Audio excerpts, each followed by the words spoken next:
Itong kwentong ibabahagi ko sa inyo ngayon ay hango mula sa tunay kong karanasan. Nangyari ang lahat ng maririnig nyo noong taong 1994 sa isang bayan sa probinsya ng Cebu. Ako nga pala si Mila. Noong mga panahong to ay nakikitira pa ako sa tita ko dahil malapit lang sa bahay niya ang pinapasukan ko. Noong una ay wala namang naging problema. Pero ang hindi ko alam ay unti-unti palang magbabago noon ang buhay ko. Nag-umpisa ang lahat isang gabi. Marami kasi kaming ginawa sa trabaho noon, kaya sobra talaga akong napagod. Gusto ko na lamang talagang mahiga noon, kaya pagpasok ko ng bahay ay agad na akong umakyat sa kwarto at natulog. Pero nagising ako ng mga pasado 12:00 para sana magbanyo. Pababa pa lamang ako sa hagdan noon nang manlaki ang mga mata ko sa gulat. Meron kasing tao na bigla na lamang dumaan sa harapan ko. Isang babae na balingkinita ng katawan at sobrang haba ng buhok na aabot yata sa mga tuhod. Natatakpan din noon ang buo niyang mukha. Hindi mo talaga siya makikilala. Nakasuot pa man din ang taong yun ng puting bestida na mahaba. Kinilabutan ako kagad. Hindi na nga ako nakagalaw mula sa kinatatayuan ko sa takot.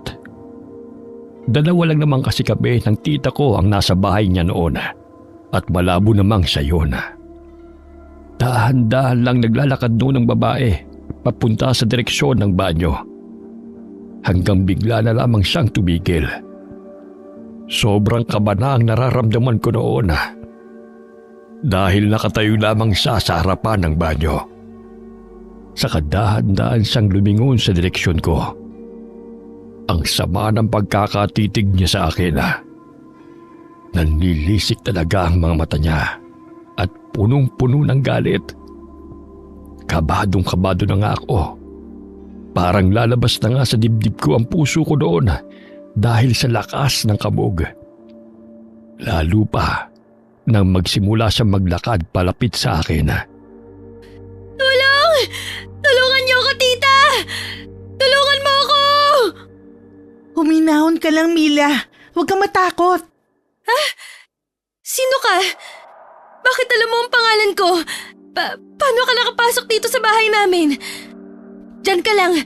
Huwag kang lalapit sa akin. Sinabi kasi sa akin ni Manang Carmen. Ako si Emma. Nangungupahan ako ng kwarto dito sa inyo. Kalilipat ko lang dito kanina. Totoo ba yung sinasabi mo? Hindi ka ba talaga multo? Oo, nagsasabi ako ng totoo, Mila. Hindi ako multo. Natakot ba kita? Ano ba sa tingin mo? Grabe, parang nabawasan na ilang taon ng buhay ko sa takot. Ang lakas pa nga ng kabog ng dibdib ko hanggang ngayon. Hihimatayin pa yata ako. Pasensya ka na, Day. Hindi ko naman alam na matatakutin ka pala. Sino ba namang hindi matatakot sa'yo? Bigla ka nalang sumulpot sa dilim. Tignan mo nga yung itsura mo. Pagkahaba-haba ba naman ang buhok mo? Tapos nakasuot ka pa ng puti. Tapos hindi ka pa nagsasalita. Kahit yata sino, mapapasigaw sa takot. Pasensya ka na talaga, Mila. Hindi ko naman sinasadya. Ano pa ba kasing ginagawa mo? Ba't hindi ka pa natutulog? Anong oras na? Kukuha lang sana ako ng tubig. Hindi kasi ako makatulog eh. Naninibago kasi yata ako dito. Bakit, Day? Anong problema? Narinig kitang sumisigaw kaya dali-dali akong bumaba. Natakot talaga ako. Akala ko kung ano na nangyari sa'yo. Ayos ka lang ba? Pasensya na kayo, tita. Inatakot lang po kasi ako talaga dito kay Emma. Kayo naman po kasi, bakit hindi nyo man lang pinaalam sa akin na naghahanap pala kayo ng uupa sa bahay? Muntik na po talaga ako maihi sa takot ko kanina. Akala ko po talaga, minumulto na tayo dito. Sasabihin ko naman talaga sa'yo. Kaso alam ko naman pagod ka sa trabaho, kaya hindi pa ako nakahanap ng tiyempo para kausapin ka. Sus, kunwari pa kayo. Ang sabihin niyo nakalimutan niyo na pong sabihin. Nag-uulyanin na kasi kayo. Hindi ba tama ako? Tignan mo tong batang to. Pinagmukha mo pa akong sinungaling. Bakit ano bang akala mo sa akin matanda na? Hindi ko yun nakalimutan. Sasabihin ko naman talaga sa'yo yun. O bakit ganyan ka makatingin? Hindi ka talaga naniniwala ano? Gusto mo yatang makatikim ng kurot sa singit eh. Kayo naman hindi naman kayo mabiro. Niloloko ko lang kayo. Hindi na kayo nasanay sa akin. Tsaka, ayos lang po kahit na hindi nyo na ipaalam sa akin ang plano nyo. Eh kayo naman tong may-ari ng bahay eh. Nakikituloy nga lang po ako dito ng libre. Hindi nyo na po obligasyon nyo na sabihin sa akin. Mabuti kung ganon. Akala ko kasi nagrereklamo ka. Naisip ko kasing paupahan yung kwarto ni Rosa dahil nakatenga lang naman. At para na rin may dagdag akong pagkakakitaan. Huwag kang mag-alala, mabait naman tong si Emma. Galing pa kasi tong Iloilo eh. Siya na lang daw ang inaasahan ng pamilya niya, kaya kailangan niya magsipag sa trabaho. Wala naman siyang reklamo sa lahat ng patakaran ko, kaya alam kong madali mo lang siyang makakasundo. Wala namang pong problema sa akin. Kung tutusin, pabor pa nga sa akin na nandito siya eh. Dahil may makakatulong na akong maglinis. Salamat Inday ha. Pasensya ka na talaga kanina. Ano bang pwede kong gawin para makabawi sa'yo? Hindi, wag mo nang isipin yun. Lahat naman nagkakamali. Basta wag mo na lang uulitin sa susunod ha. Oo, pangako yan. Hindi na talaga yun mauulit. Naging maayos naman ang pagtira sa amin ni Emma noon. Marunong kasi siyang makisama. Masipag siya. Lagi siyang tumutulong sa mga gawain sa bahay. Hindi rin siya mareklamo. At lalong hindi siya pasaway. Ayos na sana ang lahat. Kaso may ilang ugali lang siya na mahirap maintindihan. Naalala ko pa nga ng gusto ang nangyari isang gabi. Bala ko noong manood ng drama sa telebisyon kaya pumunta ako ng sala. Nadatnan ko naman noon si Emma na nakaupo at nagsusuklay ng buhok niya. Naisip kong kausapin siya noon para mas makilala ko siya. Day, maalaga ka talaga sa buhok mo ano? Napapansin ko kasi nitong mga nakarang araw na lagi mo talagang sinusuklay ng mabuti ang buhok mo. Tapos minsan, inaabot ka pa yata ng oras sa kasusuklay mo. Oo, Day. Importante kasi sa akin na maganda ang buhok ko eh. Kaya talagang iniingatan ko to. Bakit, Day? May problema ba? Hindi, wala naman. Eh nakakatuwa nga eh. Teka, ano nga mo yun? Hindi ba parang may mabaho? Ha? Ano bang sinasabi mo? Hindi mo ba naaamoy yun? Hindi ba parang may mabaho? Parang amoy patay na daga. Nasaan kaya yun? Teka, parang dito nang gagaling ang amoy ah. Sandali, titingnan ko lang. Anong ginagawa mo dyan, Day? Ano ba yung sinisilip-silip mo dyan sa ilalim ng upuan? Eh baka kasi may kung anong madumi dito na pinanggagalingan ng amoy na yun. Hindi talaga magandang amoy eh. Hindi ka ba nababahuan? Hindi naman. Wala naman ako naaamoy na kung ano. Sigurado ka ba? Hindi eh, meron talaga. Ayan nga naaamoy ko. Hindi ako pwedeng magkamali. Meron talagang kung anong mabaho dito. Paano naman nangyari yun? Eh naglinis naman tayo kanina. Nilinis naman natin na mabuti tong sala. Ewan ko, Day. Tulungan mo na lang ako. Hanapin natin. Kailangan maalisan natin yun. Baka mamaya magkasakit pa tayo dahil doon. Pasensya ka na, Day. Meron pa kasi akong dapat gawin eh. Kailangan ko na kasing matapos yon. Sige babalik na ako sa kwarto ko. Teka, sandali lang. Parang naamoy ko na dyan sa banda mo galing eh. Parang malapit nga dyan. Ano ba yung ginagawa mo, Day? Ang gulo-gulo mo naman eh. Oh, bakit naman ako ang inaamoy mo? Teka, bakit ka nakatingin sa akin? Teka lang, Bakit parang ikaw yata ang naaamoy ko? Ikaw ba yun, Day? Bakit naman ganyan ang amoy mo, Emma? Ano kasi, meron kasi ako nilalagay sa buhok ko para kumintab to at gumanda. Medyo hindi nga lang maganda ang amoy. Dahil siguro nga sa sangkap nun. Yun siguro ang naaamoy mo. Ba't mo naman kailangan gumamit ng ganun? Baka pwede namang itigil mo na lang.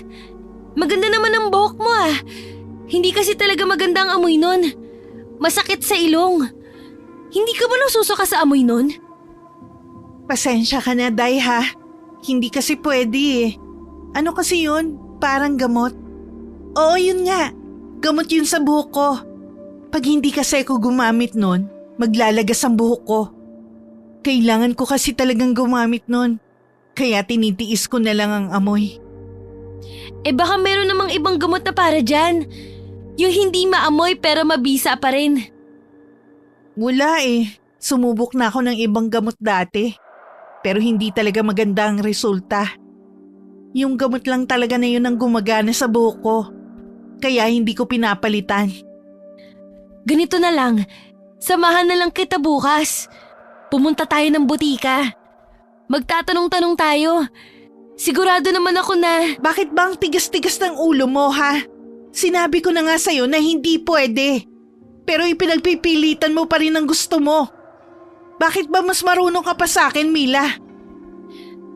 Pasensya ka na, Day. Hindi ko naman intensyon na magmarunong eh. Gusto ko lang naman sanang tulungan ka dyan sa problema mo. Hindi ka naman nakakatulong eh. Nakakainis ka, alam mo ba yun? Yan kasi ang hirap sa'yo eh. Akala mo sobrang galing mo. Akala mo ikaw lagi ang tama. Ang taas kasi ng tingin mo sa sarili mo. Diyan ka na nga. Nagulat talaga ako sa inasta ni Emma. Noon ko lamang siya nakita magalit na ganoon. Ang sama niyang makadingin. Para bang balak niya akong sipain. Inintindi ko na lamang siya. Tutal kasalanan ko naman talaga. Pero simula lang pala yun nang marami pa naming magiging problema. Sa paglipas kasi ng mga araw, ay marami pang nangyari na lubha talagang nakapagtataka. Naaalala ko pa ang naranasan ko isang gabi. Hindi ako makatulog ng mga oras na yon. Pasado 12:00 na noon nang makarinig ako ng kumalabog sa kusina namin. Medyo malakas ang nalikhang tunog na yon. Kaya kaagad akong bumangon para tignan kung ano bang nangyari. Pero habang papalapit ako sa kusina, ay bigla na lang ako nakaramdam ng hindi maganda. Nanlamig talaga ang buong katawan ko noon at para akong nanghina. Parang nararamdaman ko kasi na may masamang mangyayari anumang sandali. Pero nilakasan ko pa rin ang loob ko at itinuloy ang bala ko. Papasok na sana ako sa kusina noon. Pero hindi ko na nagawa. Nanigas na kasi ako sa matinding takot. Kitang-kita kasi ng mga mata ko ang isang malahalimaw na anino na galing mula sa kusina. Dahil doon ay napatakbo ko sa kwarto ng tita ko. Tita! Tita, buksan niyo po ang pinto! Tita, pakiusap po! Tita, buksan niyo po to! Sige na! Ano nangyari, Day? Bakit ka sumisigaw? Anong problema? Bakit parang takot na takot ka? Namumutla ka oh. Ayos ka lang ba?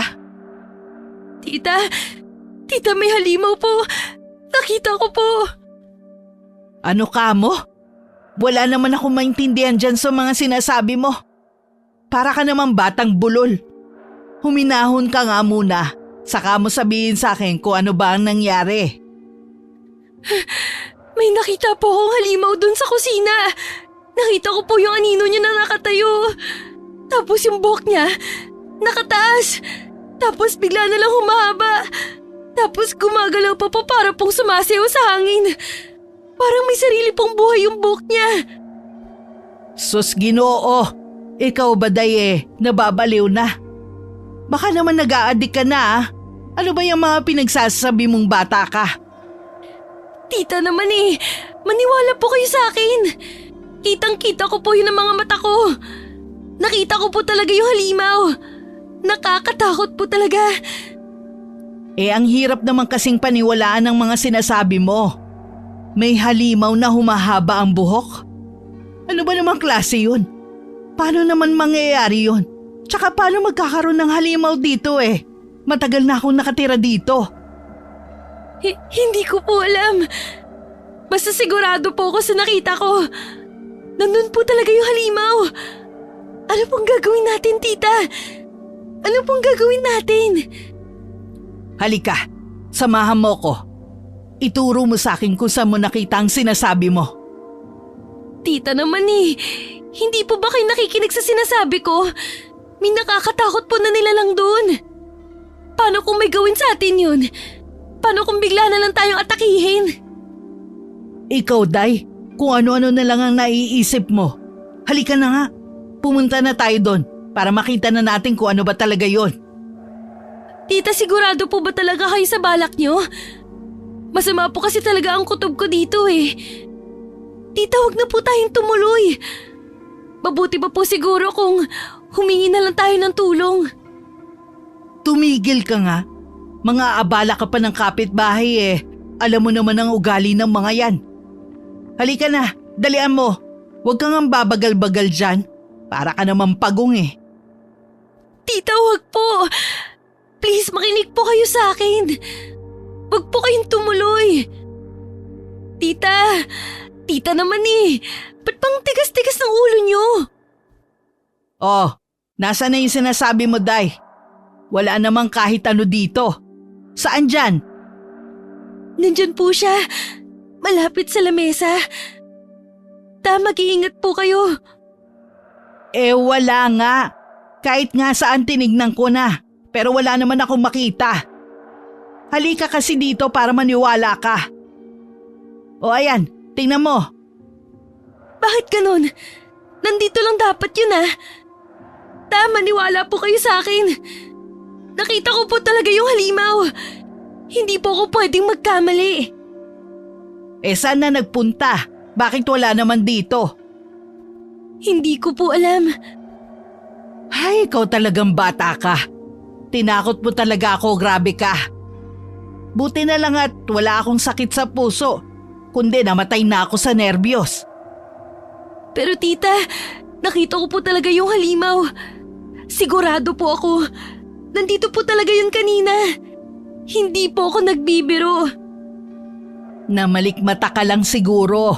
O di kaya pagod ka. Kaya kung ano-ano na lang ang nakikita mo. Paano ba naman? Sub-sub ka kasi sa trabaho nitong mga nakaraang araw. Mabuti pa siguro kung magpahinga ka na at malalim na rin ang gabi. Siguro nga po. Hindi pa natapos doon ang mga kakaibang nangyayari. Ilang gabi lang kasi buhat ng insidenteng yon ay may naganap na namang nakakabahalang pangyayari. 10 oras din ng gabi ng mga sandaling yon nang bigla ko magising dahil sa mga kakaibang ingay na aking narinig. Kaya kaagad akong bumaba para tignan kung saan nanggagaling ang ingay na yon.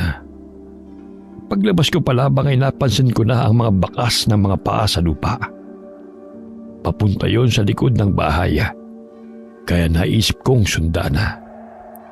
Noong una ay wala naman akong napansing kakaiba. Pero ilang sandali lamang ay nakarinig ako ng kakaibang mga ungol. Kinilabutan ako sa narinig ko. Nagtayuan pa ang lahat ng balahibo ko sa katawan. Ang bilis na rin ang kabog ng dibdib ko noon. Lalo pang nadagdagan ang takot ko nang may marinig akong kumaluskos na parang galing sa damuhan. Parang may kung anong nagtatago roon. Hindi ko na alam kung anong pumasok sa isip ko, pero lumapit pa rin ako para tignan. Nanlaki na lang ang mga mata ko sa nakita ko roon. Ikaw ba yan, Emma? Diyos ko, tinakot mo na naman ako. Ikaw lang pala. Akala ko naman kung ano na. Pasensya ka na, Day. Hindi kita sinasadyang takutin. Ba't hindi ka pa natutulog? Ano pa bang ginagawa mo dito sa labas ng ganitong oras? Tsaka, anong ginagawa mo dyan sa damuhan? Ba't para yatang nagtatago ka dyan? Hindi naman, may hinahanap lang ako dito. Nahulog ko kasi kanina ang gamit ko. Kanina ko pa nga hinahanap pero hindi ko pa rin makita. Ganun ba? Tulungan na kitang maghanap. Ano bang klaseng gamit yung nawala mo? Naku, hindi na. Maaabala ka pa. Hindi rin naman yun mahalaga. Hayaan mo na lang. Papalitan ko na lang siguro ng bago. Kung yan ang gusto mo. Ikaw, ano palang ginagawa mo rin dito? Tsaka bakit gising ka pa? Hindi kasi ako makatulog. Tapos parang may narinig akong kakaibang tunog. Hindi ko masabi Ngayon pa lang yata ako nakarinig ng ganun. Parang umuungol yun na kung ano. Ha? Sigurado ka ba dyan sa sinasabi mo, Day? Parang wala naman ako narinig na ganun. Wala? Wala talaga kahit ano? Sigurado ka? Oo. Kung meron di sana narinig ko na yun. Tsaka wala din naman ako napansin dito na pwedeng gumawa ng tunog na sinasabi mo. Paano nangyari yun? Sigurado naman ako sa mga narinig ko, Emma. Meron talagang kung ano dito sa labas kanina. Baka guni-guni mo lang siguro. Hindi ba nga marami kang ginagawa sa trabaho? Tapos hindi rin magandang pakiramdam mo nitong mga nakaraang araw. Hindi Hindi naman ako pagod. Narinig ko talaga yun. Baka may kung anong hayop siguro na napadaan dito kanina. Tapos nakaalis na. O di kaya hangin lang ang naririnig mo. Huwag mo nang isipin yun. Sigurado naman ako na wala lang yun. May punto naman si Eva, kaya nakinig na lamang ako sa kanya. Pero kahit anong gawin ko, ay hindi ko pa rin maalis sa isip ko ang mga nangyaring yun. Hindi ko rin alam kung bakit, pero hindi talaga maganda ang pakiramdam ko sa mga tunog na yun. Nang sumunod na mga araw naman, ay marami pang mga kakaibang mga bagay ang naranasan ko. Isang araw, gabi na ako natapos sa trabaho noon dahil sa dami ng pinapagawa sa akin. Wala na akong masakyan doon, kaya naglakad na lamang ako pauwi. Hindi naman gaanong malayo ang bahay ng tita ko mula sa pinagtatrabahuhan ko at pwede naman talagang lakarin. Ayos lang din naman sa akin yun. Ang kaso lamang, wala na rin katao-tao sa daan ng mga oras na yun. Hindi ko tuloy maiwasang kabahan, lalo na't medyo madalim pa naman sa kalsada. Mabilis akong naglalakad noon nang may mapansin akong tao. Hindi ko alam kung nababaliw na ba yun o sobrang yamang lamang. Naglalakad kasi siya sa gitna ng kalsada. Napansin ko na ang bilis-bilis niyang maglakad. Para bang wala siyang kinatatakutan. Napagtanto ko na isa pala siyang babae. Bukod kasi sa balingkinita nitong katawan, ay ubod din ang haba ng buhok nito at halos matakpan pa ang buo niyang mukha. Hindi ko alam kung bakit kababae niyang tao ay ganun siya kung kumilos. Pero lalo kong nagtaka nang sandaling mapalapit siya sa akin. Napansin ko kasi na sobrang itim pala ng balat niya. Parang hindi na yon normal. Nakita ko rin na parang ang hahaba at ang tutulis ng kanyang mga kuko. Nakaramdam bigla ako ng takot. Hindi na ako nakagalaw sa kinatatayuan ko. Nakatingin na lamang ako sa kanya habang unti-unti siyang lumalapit sa akin. Pero laking pasasalamat ko kasi nilagpasan lamang niya ako. Nanginginig ang katawan ko sa takot habang nakatingin ako sa babaeng palayo. Kaya kinabukasan pagkatapos ko sa trabaho ay agad kong hinanap ang kakilala kong tanod para ikwento sa kanya ang nangyari. Naabutan ko siyang nakatambay sa tindahan noon. Manong, pwede ko po ba kayong makausap? Kahit sandali lang? Oh, ikaw na naman. Ano na naman nangyari sa'yo, Day? Hulaan ko, may nakaaway ka na namang driver dahil sa pamasahe, no? Hindi po, Manong. Yung mga driver naman kasi dito sa atin, sobra-sobra kung maningil. Kala mo naman may aircon ang sasakyan nila. Kung hindi, Siguro may nakagalit ka. Sinabihan ka na naman na inagaw mo ang boyfriend nila. Naku, hindi po. Hindi po totoo yung sinasabi ng mga yun. Wala po akong inaagaw. Tsaka bakit ko naman aagawin ng boyfriend? Mukha namang paang mga yun. Kung ganun pala, anong problema? Magtatanong lang po sana ako kung may kilala kayo na bagong lipat dito sa atin na mahaba ang buhok tapos maitim ang balat. Parang wala naman. Bakit mo naman ay tanong? May nakasalubong po kasi ako sa daan kagabi. Kakaiba po kasi ang kilos nun. Parang wala po yata sa sarili niya. Baka mamaya kasi, baka panakit pa yun ng kung sino. Ganun ba? Huwag ka mag-alala. At aalamin namin kagad kung sino yun. Babalita na lang kita. Marami pong salamat, Manong. Sige po, mauuna na ako. Teka lang, sandali lang. Munti ko na makalimutang sabihin sa'yo. Kailangan mo pa namang malaman to. Kasi minsan gabi ka na nakakauwi. Bakit po, Manong? Tungkol po ba saan yan?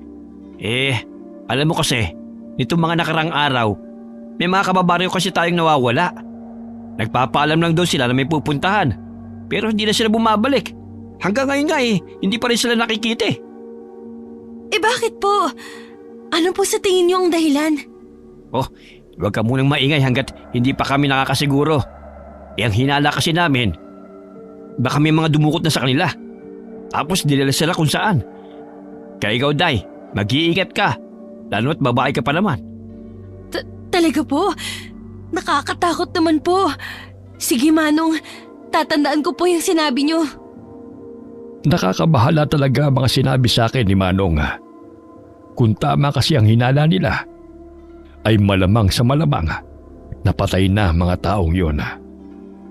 Pag-uwi ko sa bahay namin, ay kaagad kong ipinaalam sa tita ko ang lahat ng mga nalaman ko. Teka, totoo ba yung sinasabi mo, Day? May mga kumukuha na naman ng tao dito sa atin? Iyon po ang sabi sa akin ni Manong. Bakit po ta? Nangyari na po ba to dati? Maraming beses na. Bata pa lang ako Uso na ang mga kwentong yan. Sabi pa nga ng matatanda may puting sasakyan daw na kumukuha ng mga tao, lalo na ng mga bata. Kinukuha daw kasi nila ang mga laman loob ng mga yon para gawing pampatibay sa mga gusali. Naalala ko, di ba may ginagawa ngayon tulay dyan sa kabilang bayan? Doon siguro nila dinadala ang mga dinudukot nila. Pero hindi pa naman daw po sila sigurado. Baka daw kasi naglayas lang yung mga nawawala. Kahit na ba? Ginagabi pa naman kayo ng uwi ko minsan. Mas maigi pa rin kung mag-iingat kayo. Lalo na yun si Emma. Naku, naiinis pa naman ako sa babaeng yun. Ha? Bakit po? Ano po bang problema kay Emma? Nitong mga nakaraang gabi kasi, napapansin kong umaalis pa yan kahit 10 oras na. Totoo ba yan, ta? Ano naman po kayang ginagawa ni Emma? Saan po kaya siya pumupunta? Nasabi niya po ba sa inyo? Hindi. Kinausap ko na rin siya tungkol doon. Pero ayaw niya namang sabihin. Ano pa bang gagawin niya? Di syempre gaya rin sa mga kabataan ngayon. Kumekerengkeng. Siguro pinupuntahan niya ang bahay ng boyfriend niya at gumagawa sila ng milagro. Ay nako, kala ko pa naman matino yan. Pero mukhang sakit din pala sa ulo. Hindi naman po siguro. Mabait naman po si Emma May iba naman po siguro siyang dahilan. Anong hindi? Gawain ba ng mabait na taong ginagawa niya? Ano pa ba ang dahilan niya kundi nagbubulakbol at nakikipaglandian yan? Mabuti pa po siguro kung kausapin ko na lang siya para po masabi ko na rin sa kanya ang mga nangyayari sa lugar natin. Ay nako, mabuti pa nga. Nandun siya sa kwarto niya. Kanina pa siya nandun, hindi pa rin lumalabas. Kanina ko pa nga niyayayang kumain pero parang walang naririnig. Saka lang yan lalabas pag 10 oras na para tumakas. Hindi na ako nag-aksaya ng panahon at dali-daling pinuntahan si Emma sa kwarto niya. Kaagad naman akong kumatok at gaya ng sinabi ni tita ay wala ngang sumasagot. Paulit-ulit ko pa siyang kinakatok pero wala talagang nangyayari. Napansin ko naman na hindi pala nakasarado ang pintuan niya. Kaya hindi na ako nagdalawang isip na pumasok sa loob. Nakita ko si Emma, nakaupo siya sa isang sulok ng kwarto niya. Nakayuko siya doon, kaya natakpan ng makapal niyang buhok ang buo niyang mukha. Sinubukan ko pa siyang kausapin, pero wala talaga. Ni hindi nga siya gumagalaw. Para siyang nanigas sa pwesto niya. Nagtaka na nga ako doon, kaya kaagad-kagad ko siyang nilapitan. Hinawakan ko siya sa braso niya at laking gulat ko dalang lamig-lamig noon. Nag-alala na ako, kaya naisip ko pang ang galawin ang katawan niya. Pero wala pa ring nangyari. Sinubukan ko namang iangat ang ulo niya at doon ako nakaramdam ng matinding kaba. Kitang-kita ko kasi ang mga mata ni Eva. Nanlalaki at ang itim-itim. Nakakatakot talaga ang itsura noon. Para bang hindi yun mata ng isang tao. Napansin ko rin na tulala siya ng mga sandaling yun. Parang ang wala siyang malay. Natatakot man ako, pero pilit ko pa rin niyugyug ang katawan niya. Nang walang ano-ano'y, gumalaw ang kanyang mga mata at lumingon siya sa akin. Dahilan para ako'y magulat. Sus, Ginoo ko! Tinakot mo na naman ako, Emma. Akala ko kung ano na ang nangyari sa'yo. Hindi ka kasi nagsasalita eh. Ayos ka lang ba? Teka, ba't ganyan ka naman kung makatingin? Ba't mo naman ako pinandidilatan? Ano sa tingin mong ginagawa mo, ha? Bakit ka nandito sa kwarto ko? Anong karapatan mong pumasok dito? Pasensya ka na, Emma. Hindi ka kasi sumasagot eh. Nakabukas naman ang pinto kaya naisip ko. Ikaw, may taglay kang kabastusan, no? Sinabi ko bang pa pwede kang pumasok dito? Hindi ka marunong rumespeto eh. Hindi ko naman sinasadya. Nag-aalala lang talaga ako sa'yo. Wala akong intensyon na mabastos ka. Alam mo ba ang pinakaayaw ko sa lahat? Yung mga taong makakapal ang mukha. Yung mga taong hindi iniisip ang nararamdaman ng iba. Yung mga taong mahilig mangialam. Hindi ba't sobrang nakakainis ang mga ganong klaseng tao? Kala nila kung sino sila. Pasensya ka na talaga, Emma. Hayaan mo, hindi ko na talaga uulitin. Sige na, umalis ka na. Umiinit lang ang ulo ko dahil sa'yo. Kitang-kita ko sa mukha niya ang pagkairita. Hindi ko naman siya masisisi dahil hindi ko talaga maiwasan ang pakialaman siya. Naisip ko na hindi na ituloy ang sadya ko noon. Imbis kasi na maayos ang sitwasyon, ay baka lalo lamang gumulo. Kaya minabuti ko na lamang na umiwas muna at hayaan siyang huminahon. Kaso lamang ng mga panahong yun ay lalo namang lumala ang mga nangyayari sa lugar namin. Isang beses nga, nang mapadaan ako sa isang bakanteng lote, ay nadatnan ko na maraming tao at nagkukumpulan doon. Nakakita rin ako ng mga tanod at mga pulis na naroon. Hindi ko na tuloy naiwasan na lumapit at alamin kung ano ang nangyayari. Habang papalapit ako, ay naririnig ko ang mga tao roon na nagbubulungan. Parang alalang-alala sila at takot na takot. Mukhang hindi lang pala simpleng bagay ang nangyari roon. Hindi nga ako nagkamali. Nanlaki ang mga mata ko. Hindi ako makapaniwala sa natunghayan ko. Manong, ano pong nangyari sa kanya? Bakit ganun ang itsura niya? Nakakatakot po. Para po siyang natuyot na parang dahon. Hindi pa namin alam, Day. Kanina lang kasi namin nakita ang bangkay dyan eh. Nung makita namin, ganyan na rin ang itsura niyan. Pero paano naman kaya nangyari yan? Parang sobrang tagal na pong namatay ng tao sa itsura niya. Hindi pa namin alam. Wala pa naman kasi makapagsabi kung sino ang pwedeng gumawa niyan eh. May mga kabaryo tayo na unang nakakita sa kanya. Pero wala naman daw silang narinig o napansin na kakaiba. Pero ang hinala namin, Baka may kung sino lang ang gumawa daw niyan para panakot sa mga tao. Parang ang hirap naman po yatang paniwalaan ang sinasabi nyo. Parang meron po kasi talagang mali dito eh. Ha? Anong ibig mo sabihin, Inday? Eh hindi po ba kayo nagtataka? Tignan nyo po, wala nang natira sa katawan niya. Parang hinigop at pinigang katawan niya hanggang sa matuyot at mangulubot. Tingnan niyo ang kulay ng balat niya. Sobra pang nangingitim. Masama po talaga ang kutob ko. Parang may nangyari po talaga dito na hindi normal. Parang hindi po taong gumawa nito eh. Ha? Eh kung hindi tao, ano naman kaya ang pwedeng gumawa nito? Hindi ko po alam. Wala po ba talagang nakakaalam sa kung sino ang gumawa nito? Wala eh. Nagtatanong-tanong na kami. Pero wala pa rin kaming nalalaman. Eh ano pong balak niyo, Manong? May paraan po ba para malaman natin ang totoo? Hindi pa rin naman kami titigil. Itutuloy pa rin namin ang investigasyon. Pero hindi yung magiging madali. Hindi kasi pangkaraniwan ang nangyari dito. Hindi nga namin alam kung saan kami magsisimula eh. Ngayon lang yata nangyari ito eh. Kahit isang palatandaan nga na naganap dito eh, wala. Pero habang nag-iimbestiga kami, pinapayuhan namin ang lahat na mag-iingat. Lalo na't wala namang makapagsabi kung ano ba talaga ang nangyari. Pero parang hindi naman yun sineryoso ng mga tao sa amin. Marami pa rin mga taong lumalabas sa gabi na para bang walang nangyari. Wala nga silang takot na tumambay sa mga kanto o di kay gumala sa kung saan saan. Para bang hindi sila naaapektuhan sa insidente.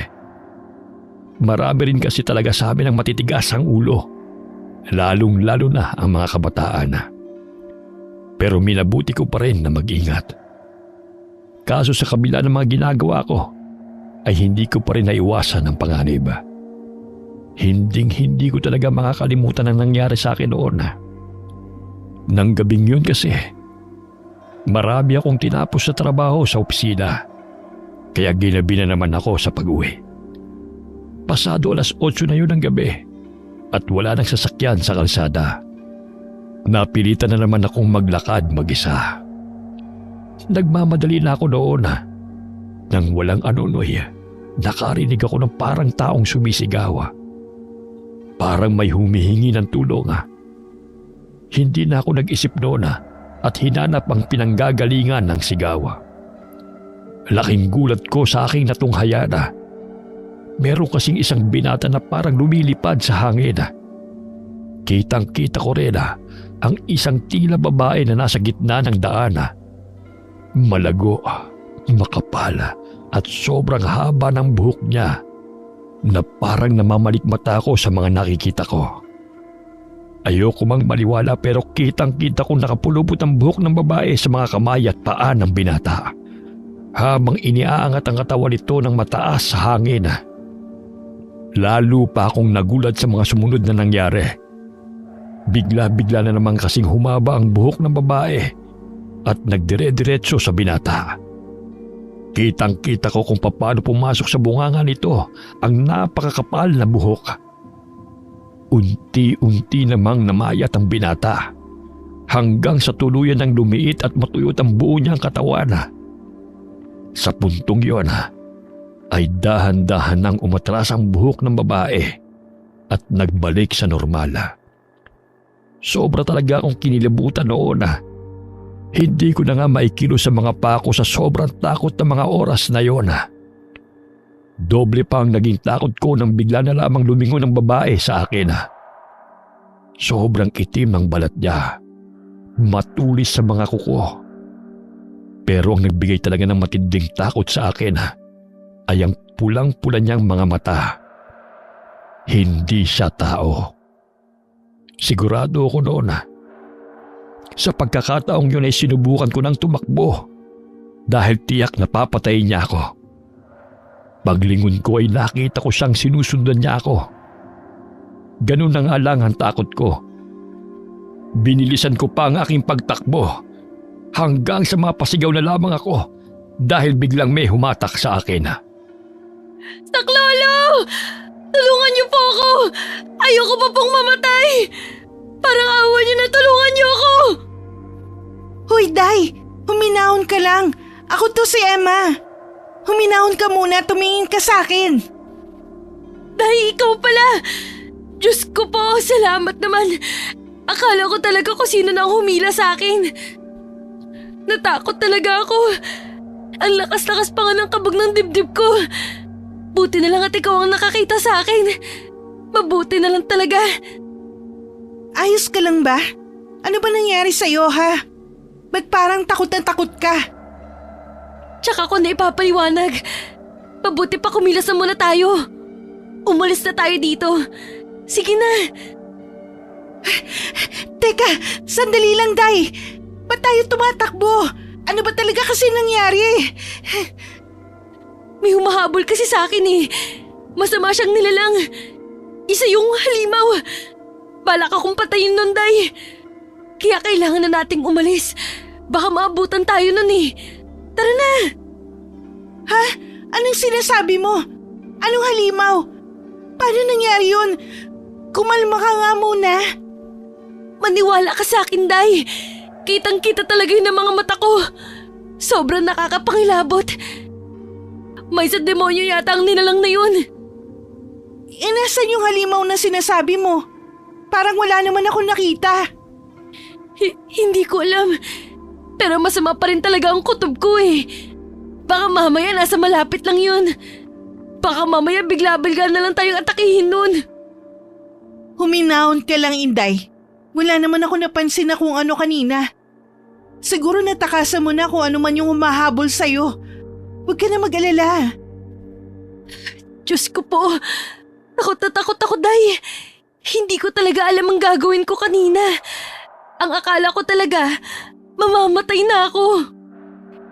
Alam mo, hindi ko maintindihan. Sabihin mo nga sa akin ang nangyari. Bakit ka ba hinahabol nun? Bakit ka niya gustong patayin? Anong dahilan? Hindi ka maniniwala. May nakita kasi akong babae kanina eh. Pero hindi siya ordinaryong tao. Sobrang sama niya. Pinatay niya yung lalaki. Kitang-kita ko lahat na nangyari. Malakas ang kutob ko na siya ang may kagagawan sa mga nangyayari dito sa lugar natin. Ha? Totoo ba yung sinasabi mo? Paano nangyari yun? Kilala mo ko, Day. Hindi ako magbibiro lalo na sa ganitong mga bagay. Nakita ko talaga ang taong yun nang patayin niya ang lalaki. Napapagalaw niya kasi ang buhok niya eh. Bigla-bigla na lang yung humahaba. Diyos ko po, parang ako na nga ang isusunod niya. Yung mga tingin niya kasi sa akin, punong-puno ng galit. Balak niya talaga akong patayin kanina. Sigurado ako dun. Nakilala mo ba kung sino ang sinasabi mo? May ituturo mo ba kung sino siya? Hindi normal ang itsura niya. Hindi siya mukhang tao. Hindi ko talaga siya nakilala. Ikaw kasi, ano pa ba kasing ginagawa mo rito? Hindi mo ba alam kung anong oras na? Alam mo namang delikado na dito sa lugar natin. Hindi sana mangyayari to kung hindi ka naging pabayae. Kasalanan mo. Hindi ko naman sinasadya eh. Pero lang kasi akong kinailangang tapusin. Hindi ko naman alam na ganito palang mangyayari sa akin. Kung alam ko lang, mas ingat sana ako. Mabuti na lang talaga at natakasan mo ang halimaw na yon. Maswerte ka rin at wala naman nangyari sa iyong masama. Sa susunod kasi mag-ingat ka. Tingnan mo ang muntik nang mangyari sa'yo. Muntik ka na mapahamak. Oo, tama ka. Hanggang ngayon nga takot na takot pa rin ako eh. Mabuti na lang at nakita kita kaya kahit papano, nabawasan ang kaba ko. Ano palang ginagawa mo dito? Day, ba't parang yata hindi ka makasagot? May pupuntahan lang sana akong kakilala. Nagkataon naman nakita kita. Nagtaka talaga ako sa kilos mo kaya hindi na ako nagdalawang isip na lapitan ka. Mabuti na lang din at walang nangyari sa akin na hindi maganda. Ganun ba? Teka, Day, tingnan mo yun. Hindi ba parang may mga tao dun? Parang namumukaan ko sila. Tama sila nga ang mga tanod natin. Halika, puntahan natin sila. Hindi, wag. Bakit naman natin sila pupuntahan? Hihingi tayo ng tulong sa kanila. Tsaka kailangan ko rin sabihin sa kanila ang nangyari. Halika na. Teka, Day. Bakit mo ko hinawakan? Bitiwan mo ko. Kailangan ko silang makausap. Sandali lang. Makinig ka muna sa sasabihin ko, ha? Ano pa bang sasabihin mo? Dapat na nilang malaman ang nangyari. Hindi na dapat tayo mag-aksaya ng panahon. Ano ba? Bitiwan mo na ako. Mag-isip ka nga muna. Hindi ka dapat nagpapadalos-dalos. Paano mo naman kukumbinsihin ng mga tanod? Wala ka namang hawak na ebidensya. Tapos hindi pa tayo sigurado sa kung ano ba talaga ang nangyari. Paano pag nagsumbong ka tapos mali ka pala? Ikaw pa ang mapapahamak niyan eh. O di kaya isipin nila na nababaliw ka na. Gusto mo ba talagang isipin ng mga tao na nasisiraan ka na ng ulo? Isang halimaw na may humahaba na buhok. Iisipin talaga nila na baliw ka. Pero nagsasabi ako ng totoo. Nakita ko talaga lahat ng nangyari. Hindi ba pagod ka rin itong mga nakaraang araw? Pwede kasing maapektuhan nun ang pag-iisip mo. Akala mo lang siguro halimaw ang nakita mo. Pero baka kung ano lang pala. Hindi naman ako tanga. Alam kong nakita ko. Sigurado ako doon. Hindi ka ba naniniwala sa akin? Mahirap kasi talagang paniwalaan ang sinasabi mo. Kailangan mo muna ng patunay para dyan. Anong gusto mong gawin ko? Hayaan na lang halimaw na yon? Ganun ba? Sa tingin ko mas mabuti kung mananahimik muna tayo. Baka nga mas mabuti kung hindi na tayo makialam eh. Kung sino man o ano man yung nakita mo, sigurado kung hindi yun biro. Parang mas maganda kung di na tayo madadamay doon. Naririnig mo bang sinasabi mo? Seryoso ka ba talaga dyan? Sa'yo na mismo nang galing. Di ba nga hindi ordinaryong nilalang ang taong yun? Sigurado akong katakot-takot na problema at gulo lang ang dadating kapag nakialam ka pa doon. Para sa kaligtasan mo, Day, mas mabuti kung hindi ka na makikialam. Manahimik ka na lang at kalimutan mo na lang ang nangyari. Hindi ko magagawa yan. Hindi ako tatahimik na lang dito habang pumapatay ang halimaw na yun ng mga inosenteng tao.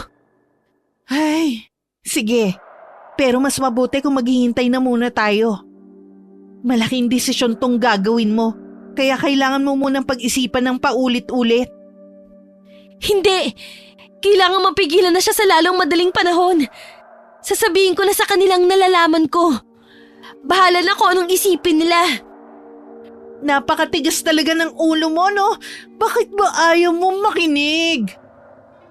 Aray, Day! Bakit ang higpit naman ang hawak mo sa akin? Nasasaktan ako! Bitiwan mo ako!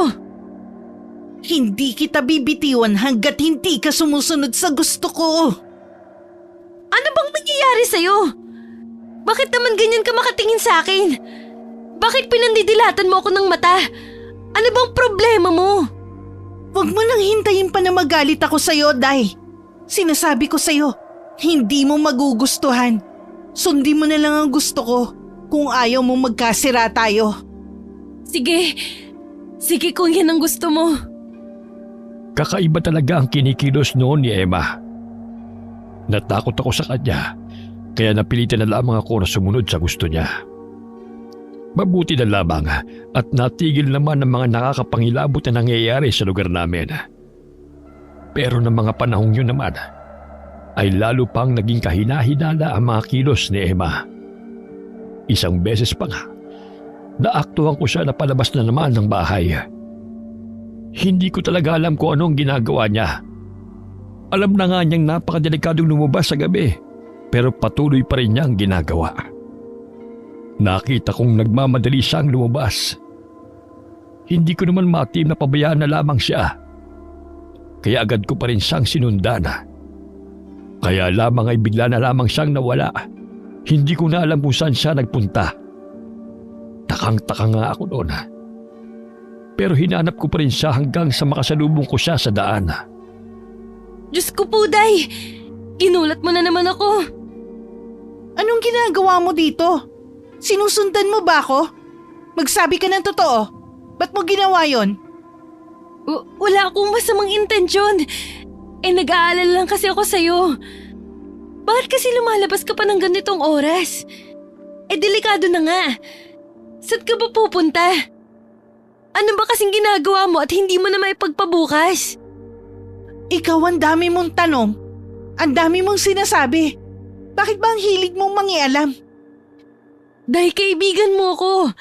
Siyempre matatakot ako na baka mapahamak ka. Hindi mo maaalis sa akin yun. Ano ba kasing ginagawa mo? Tumigil ka nga sa kaartehan mong yan. Hindi mo kailangan mag-alala sa akin. Kaya ko naman ang sarili ko.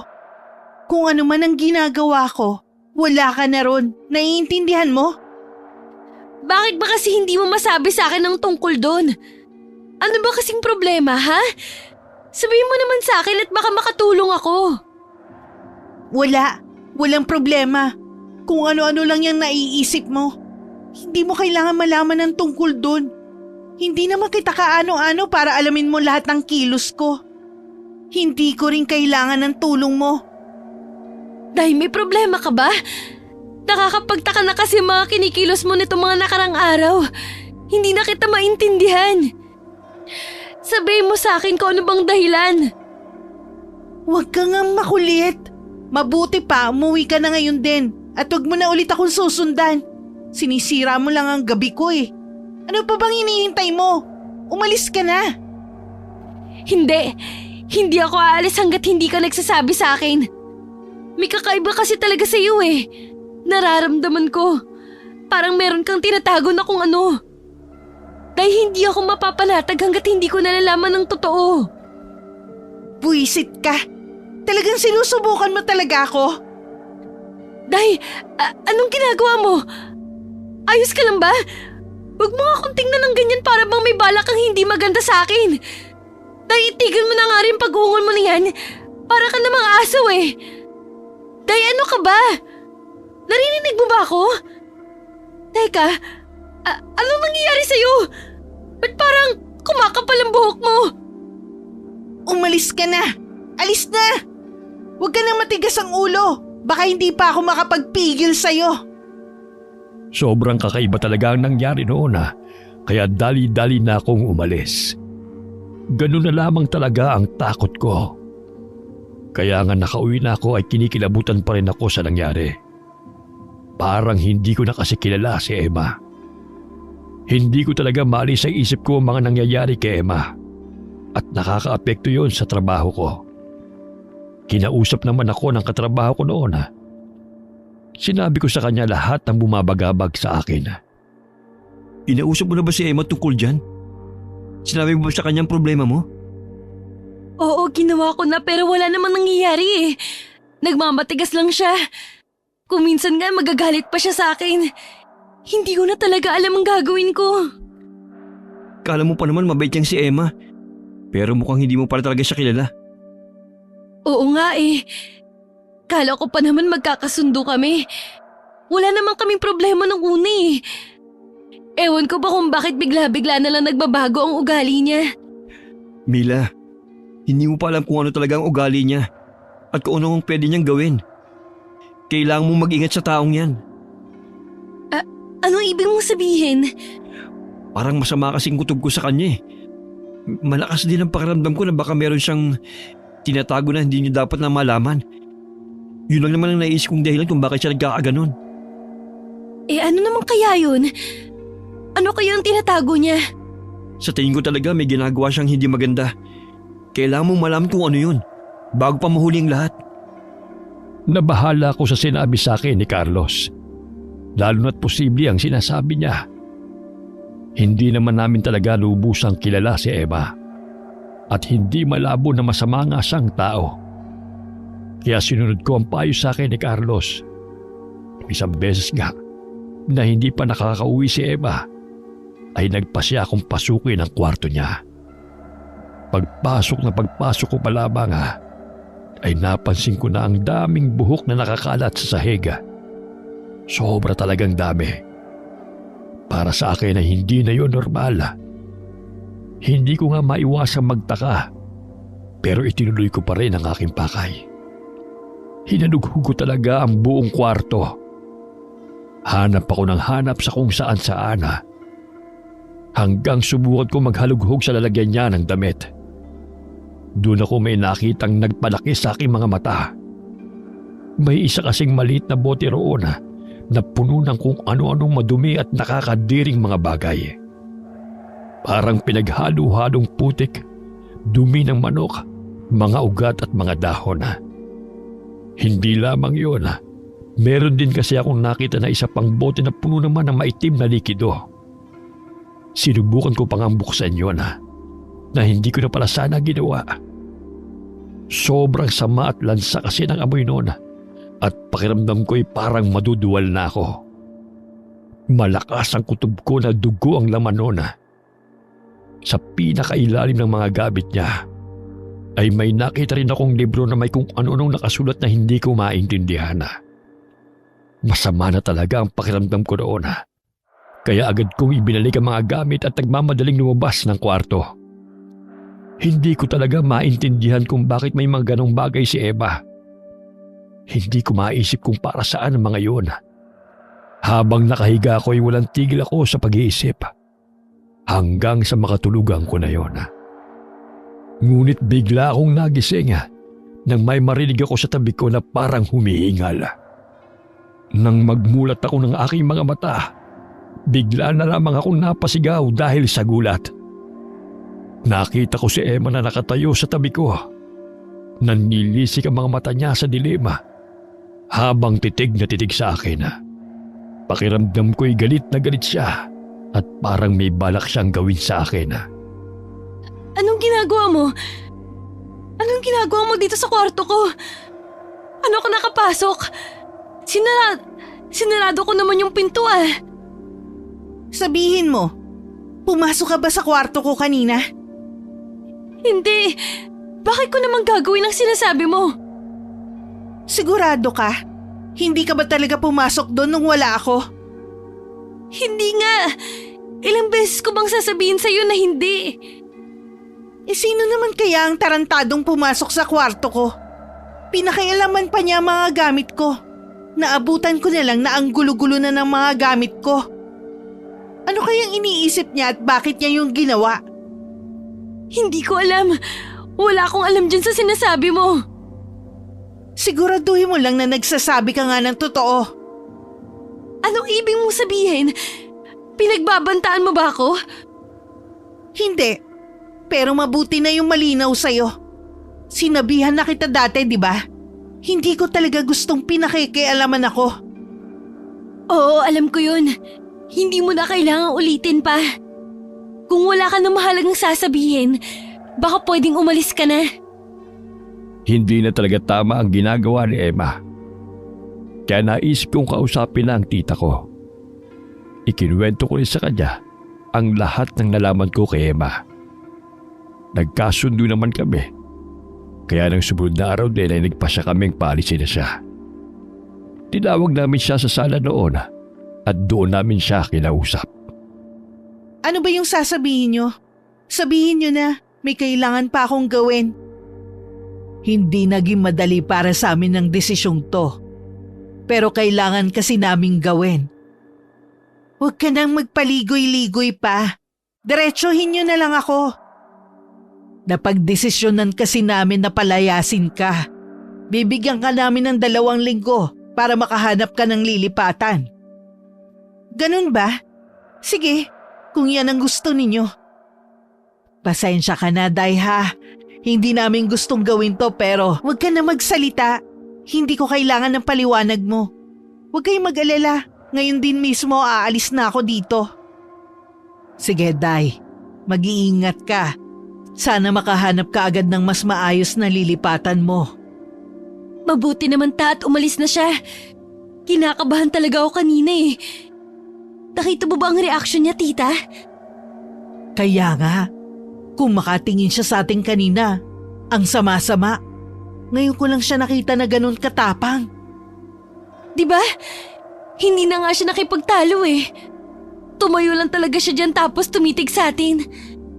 Nakita niyo po ba kung paano siya tumitig sa atin? Nalilisik po talaga ang mga mata niya. Nakakatakot. Naku, sinabi mo pa. Parang hindi lang din basta galit yun eh. Parang ano nga, parang may balak nga siyang hindi maganda. Lalo na nung sinabi natin na paaalisin na natin siya. Tama po kayo. Nakita niyo rin po ba ang kamay niya kanina? Hindi eh. Bakit ano meron sa kamay niya? Nakakuyom kasi ang isa niyang kamay kanina. Sobrang diin po, parang gigil na gigil siya eh. Akala ko nga magbawala siya kung ano. Buti na lang hindi niya ginawa. At umalis na lang siya ng mahinahon. Oo nga. Pero nung tingnan pa niya tayo kanina nung paalis na siya, parang may ibig sabihin eh. Para siyang nagbabanta. Para bang sinasabi niyang pagsisisihan ninyo to? Sa tingin niyo po ba, may gagawin siya na kung ano? Kaya nang balikan niya po tayo?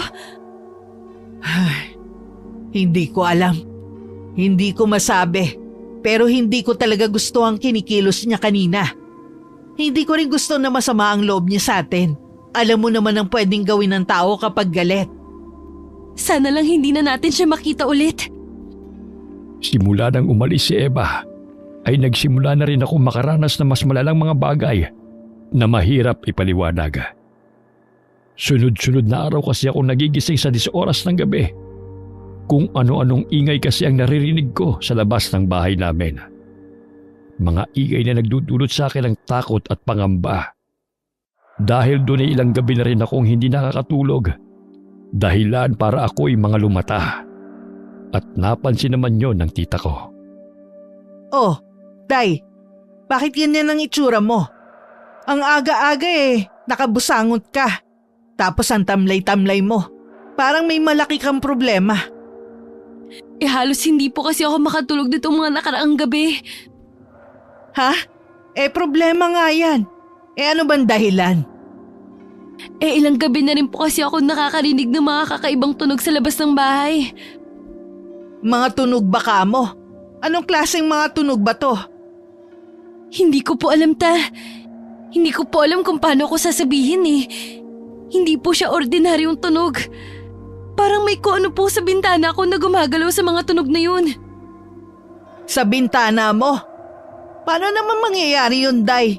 Nasa second floor ang kwarto mo. Kaya nga po nababahala ako eh. Kasi nandun po talaga yun sa bintana. Tapos hindi ko rin maiwasang isipin kung ano bang ginagawa nun dun. Hindi na nga po ako makalapit sa bintana ko sa takot. Ano pa bang napapansin mo? Sabihin mo sa akin. Kadalasan po naririnig ko yun kapag mga 2:00 o 3:00 na ng madaling araw. Tapos matagal po bago tumigil ang mga tunog. Inaabot po ng oras. Tapos kapag akala ko wala na yun, saka ko naman maririnig ulit. Tapos kung minsan pa may nakikita kong maitim na kung ano na parang gumagalaw sa bintana. Sinusubukan ko nga po hindi pansinin pero hindi ko kaya. Grabe naman yang nangyayari sa'yo. Ngayon lang to nangyari, hindi ba?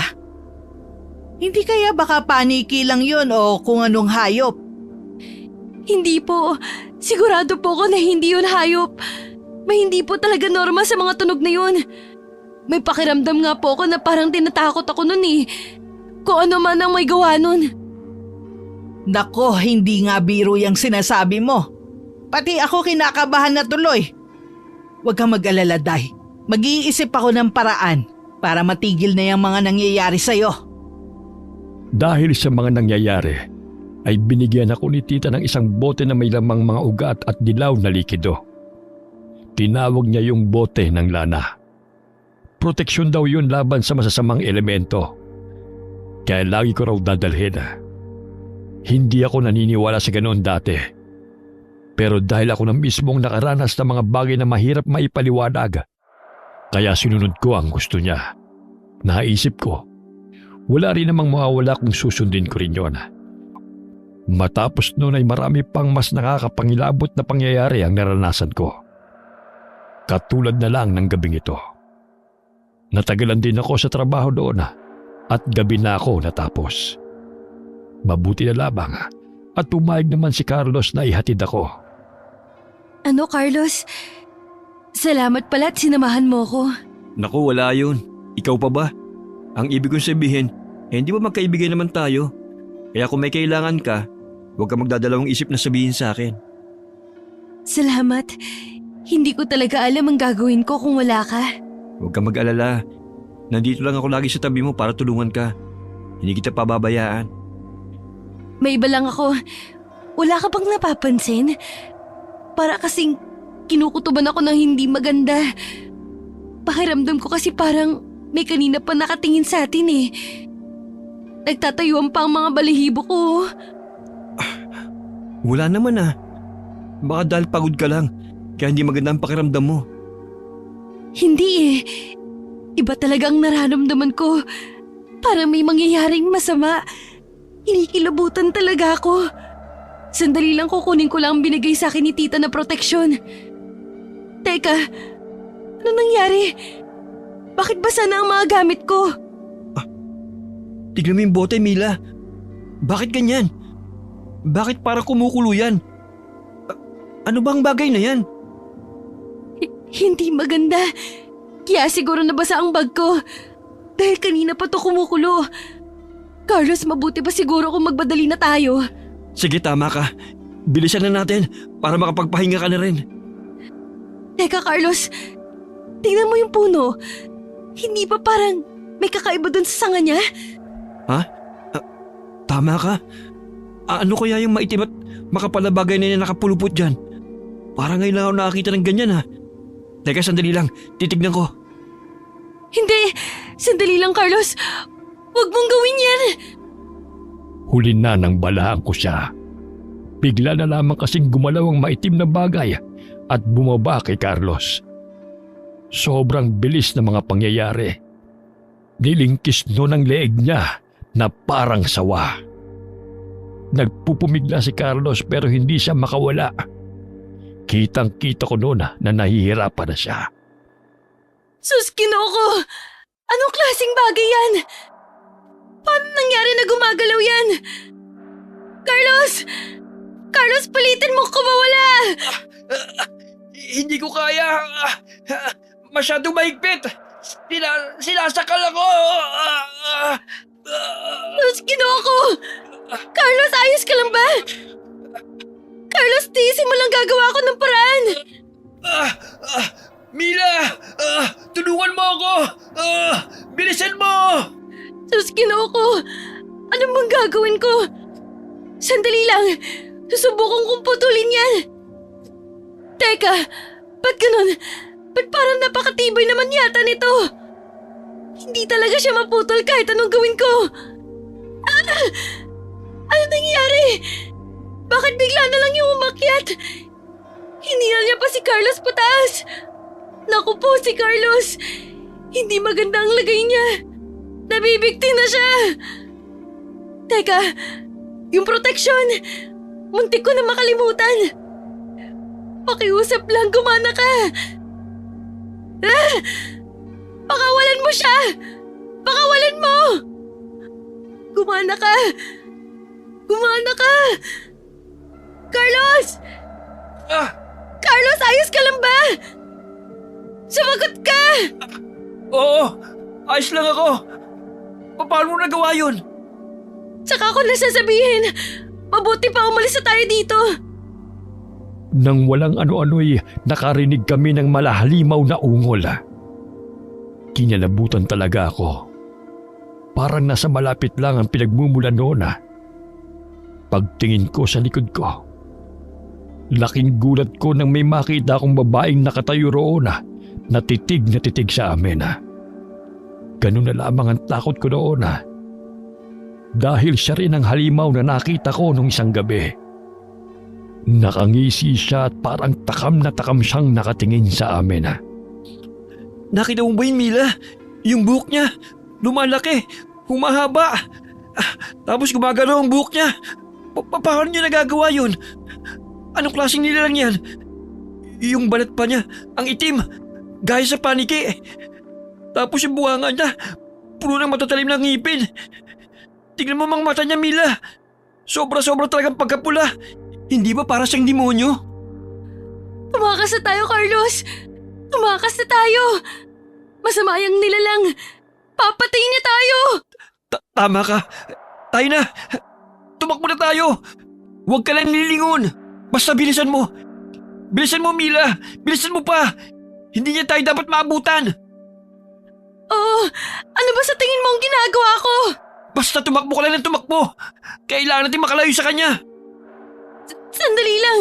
Baka pwedeng huminto muna tayo. Hindi pwede, Mila! Hindi pwede! Huwag kang hihinto, Mila! Masyado mapanganib! Tumakbo ka lang, kaya mo yan! Hindi ko na kaya. Hindi ko na talaga kaya, Carlos. Kanina pa tayo tumatakbo. Magpahinga muna tayo kahit sandali lang. Sige. Magpahinga muna tayo. Pero sandali lang ha. Kailangan din natin kumilos kagad. Nasaan na siya? Wala na ba siya?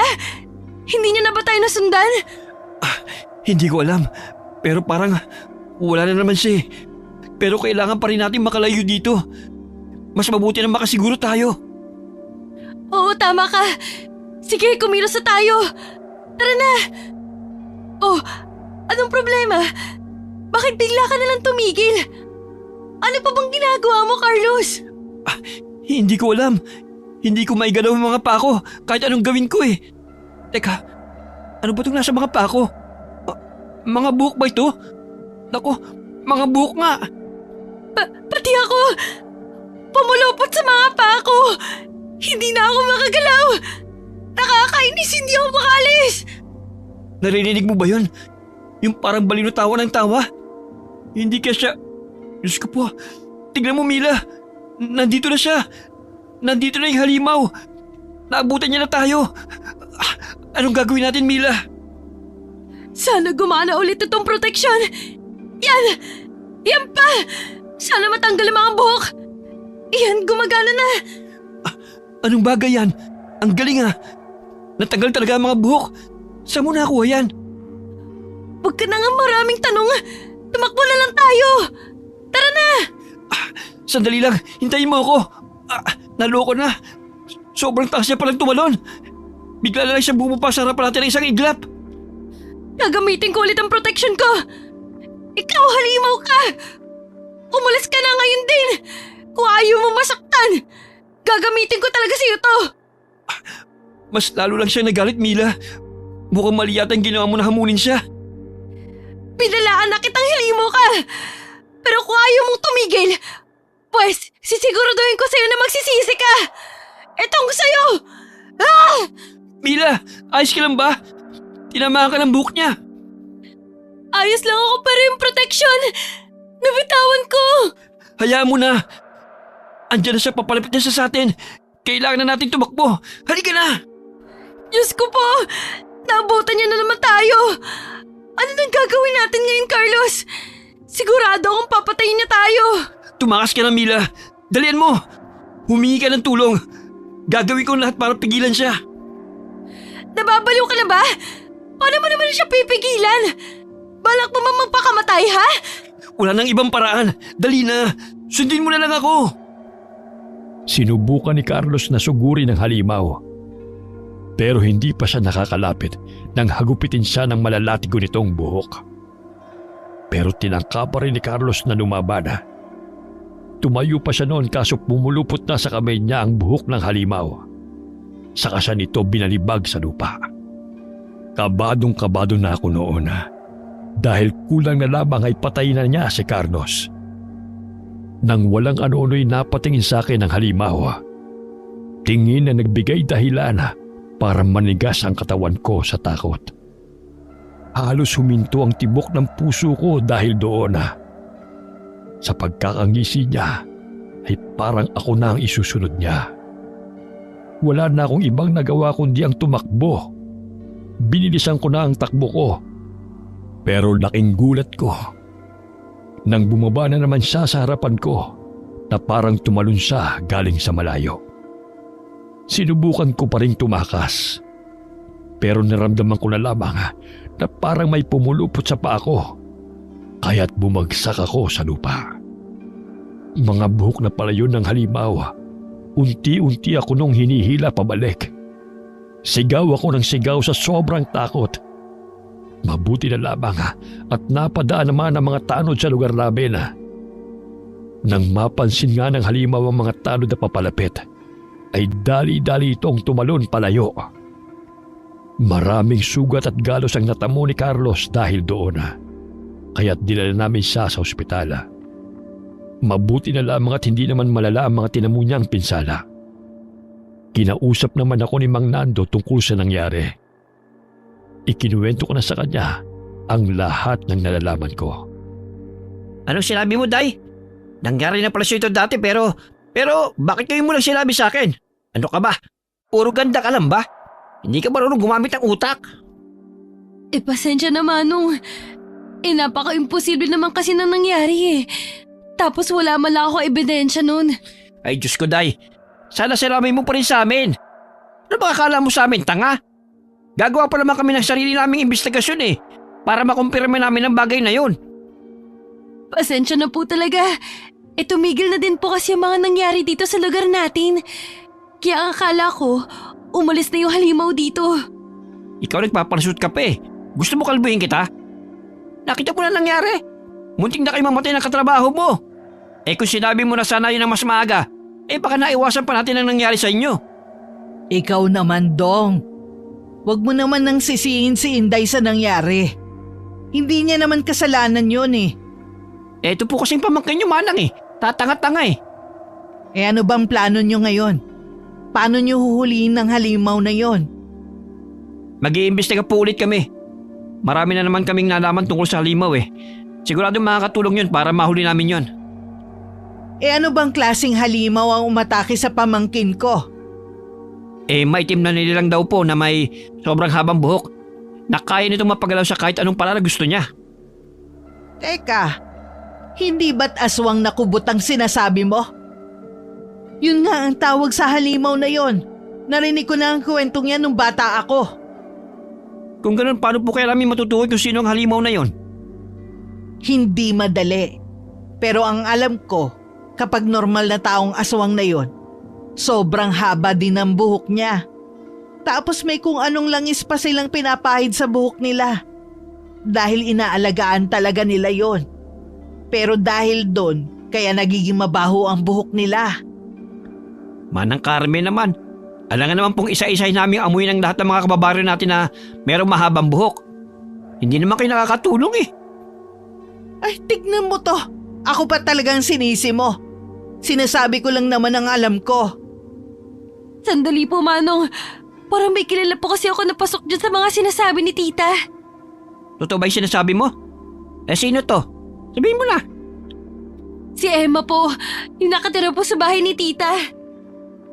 Ay, Diyos ko. Kaya pala kakaiba ang kinikilos ng babaeng yun eh. Kaya pala mahilig siyang maglalabas ng 10 oras ng gabi. Kala ko malandi lang talaga ang babaeng yun. Yun pala, isa pala siyang aswang. Sige, bukas na bukas kakausapin namin siya. Alam niyo ba kung saan namin siya matatagpuan? Nako, yun ang problema. Pinalayas na kasi namin siya. Hindi namin alam kung nasa na siya ngayon. Huwag kayong mag-alala. Gagawin namin ang lahat para mahanap siya. Babalitaan na lang namin kayo. Pero ilang araw na ang lumipas. Pero hindi nila mahanap-hanap si Emma. May mga nagsasabi pa nga na lumipat na daw ng baryo si Emma. Malakas talaga ang kutob ko na siya ang naghahasik ng lagim sa lugar namin. Kaya mistula akong nabunutan ng tinik sa dibdib nang malaman ko yun. Pero hindi pa rin pala kami matatahimik. Dahil isang gabi ay may nangyari na hanggang ngayon ay nagbibigay pa rin sa akin ng matinding takot. Matutulog na kami noon nang magulat ako nang mapansin ko na may anino sa bintana namin. Kinilabutan talaga ako noon. Dali-dali pa nga akong napatakbo sa kwarto ng tita ko. Tita! Tita, buksan niyo po tong pinto! Tita! Ano bang problema mo, Day? Bakit ka ba sumisigaw? Tita, may tao po! Nakita ko sa bintana! Masama po ang kutob ko! Ah! Sus, Ginoo! Nakakagulat naman yon. Ano kaya yon? Ba't parang may nabasag? Halika, Day. Samahan mo nga ako. Tingnan natin. Pero sandali lang po. Sigurado ka pa talaga dyan? Paano kung… Sus, Ginoo! Nabasag nga ang bintana natin. Tignan mo, may bato pa dito sa loob. Sino naman kayang gagong gumawa nito? Tita, tumingin po kayo sa bintana. Tingnan niyo po, may kung ano po doon na gumagalaw. Para pong sinusubukan niyang pumasok. Tama ka. Ano kaya yung maitim na bagay na yan? At bakit gumagalaw yan? Tita, lumayo na po kayo dyan. Ngayon na po mismo. Naku po, nakapasok na. Ano to? Mga buhok ba to? Ano nangyayari? Bakit sobrang dami naman yatang buhok dito? Bakit parang unti-unti silang nabubuo? Diyos ko po, Emma! Ikaw ba yan? Tita, tumakbo na po kayo. Tita! Emma, nakikiusap ako sa'yo. Huwag mong gawin to, parang awa mo na. Bitiwan mo ako! Bitiwan mo ako, Emma! Tulungan mo ako, Day! Napuluputan ng paa ko! Nahuli niya ako!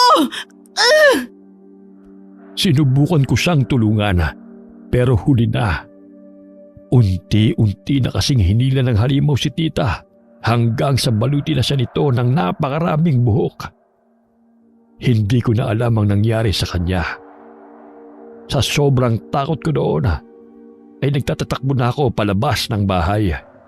Sigaw ako ng sigaw ng paghingi ng tulong, pero parang wala ni isang nakakarinig sa akin. Kaagad naman akong dumiretso sa bahay ni Manong Nando. Pinaghahampas ko na ang pinto niya noon para pagbuksan ako. Manong Nando, tulungan niyo po ako. Kailangan ko po ng tulong niyo. Para awa niyo na. Oh, Day! Ano nangyari? Bakit parang takot na takot ka? Inatake po kami ng halimaw. Tita po pinatay na halimaw. Wala po akong nagawa. Walang hiya talaga ang halimaw na yan. Kailangan na natin siya mapuksa ngayon. Sandali lang. Kukunin ko na ang mga gamit ko. Ano po yung dala niyo, Manong? Buntot pagi. Tignan ko lang ang tapang ng aswang na yun dito. Eto. Hawakan mo tong sulo. Takot ang kubot sa apoy. Kaya magagamit mo yan para hindi kanya malapitan. Pero paano po natin mapapatay ang halimaw? Halika na. Humingi tayo ng tulong sa mga kasamahan ko. Kaagad naming pinuntahan ng iba pang tanod sa baryo namin. Marami na kaming magkakasama. At lahat kami ay armado ng sibat at itak. Kaya malakas na ang loob naming harapin ang halimaw. Papunta na kami noon para harapin ang halimaw. Pero hindi na pala kailangan dahil nasa lubong namin siya sa gitna ng daan. Walang hiya ka, Emma! Paano mo nagawa yun kay tita? Pinatay mo siya, hayop ka! Wala kang kasing sama! Oo, tama ka, Mila. Masama talaga ako. Hayaan mo, ikaw naman ang isusunod ko. Tarantado ka! Sisiguraduhin kong magbabayad ka! Naunang sumugod ang isa sa mga tanod. Pero hindi pa siya nakakalapit ay natabaan na siya ng buhok ni Emma. Sabay-sabay namang sumugod ang iba pang mga tanod. Pero wala rin silang nagawa. Sabay-sabay silang nagtalsikan nang tamaan sila ng malalatigong buhok ni Emma. Habang ang iba naman ay napuluputan ng buhok nito sa leeg. Hanggang sa mawalan sila ng malay. May isang tanod na naglakas loob na atakihin ang halimaw mula sa likod. Pero hindi rin siya nagtagumpay. Kitang-kita ko pa nga kung paano nabutas ang tiyan niya nang tumagos doon ang buhok ng halimaw. Gumapang ang makapal na buhok ng halimaw at nilingkis ang isa pang tanod. Nagsisisigaw ang tanod dahil sa sobrang sakit. Sa puntong yun ay nagsitakbuhan na ang lahat ng mga natitirang tanod.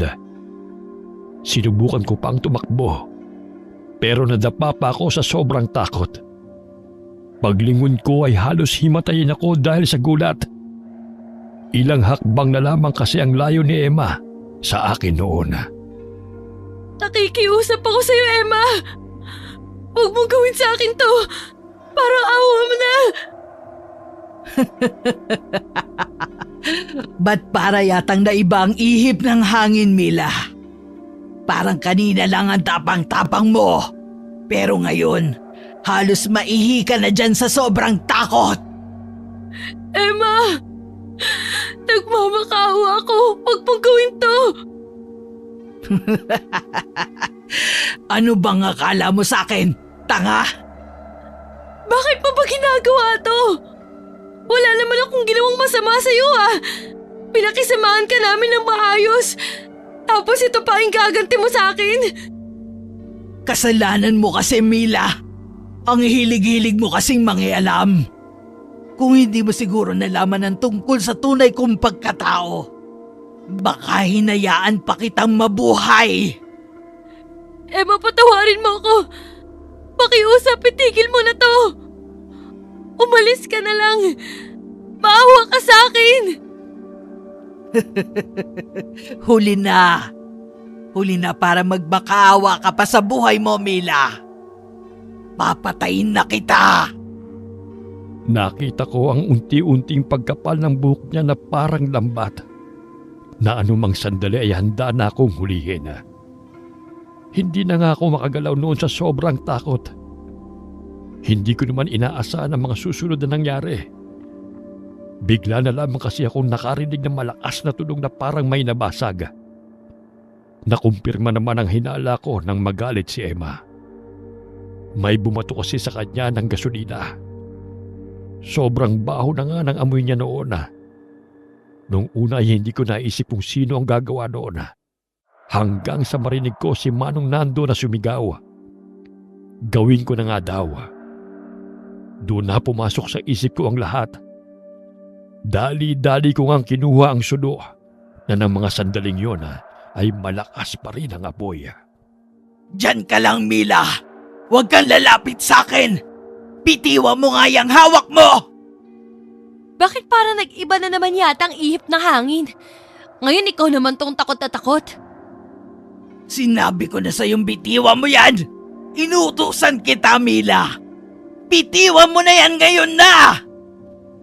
Eh ano bang akala mo sa akin? Tanga? Katapusan mo na, Emma. Sinubukan pang tumakas ng halimaw. Pero kagad kong ibinato ang sulo sa kanya. Naging dahilan para magliyab siya sa isang iglap. Nilamon ng malaking apoy si Emma. At wala na siyang nagawa pa kung di mapadaing sa matinding sakit. Mabuti na lamang talaga at nakahanap si Manong Nando ng deboting gasolina sa malapit na tindahan. Kung hindi dahil sa kanya, ay hindi talaga mapapatay ang halimaw. Dali-dali ko namang pinuntahan ang tita ko sa bahay at naabutan ko siyang hinang-hina. Agad namin siyang isinugod sa ospital at sa kabutihang palad ay nakaligtas siya. Simula doon ay nagbalik na ang katahimikan sa aming baryo. At pilit na rin namin kinakalimutan ang mga nakakapangilabot na karanasan naming yon mula sa dayong dalaga. Wakas.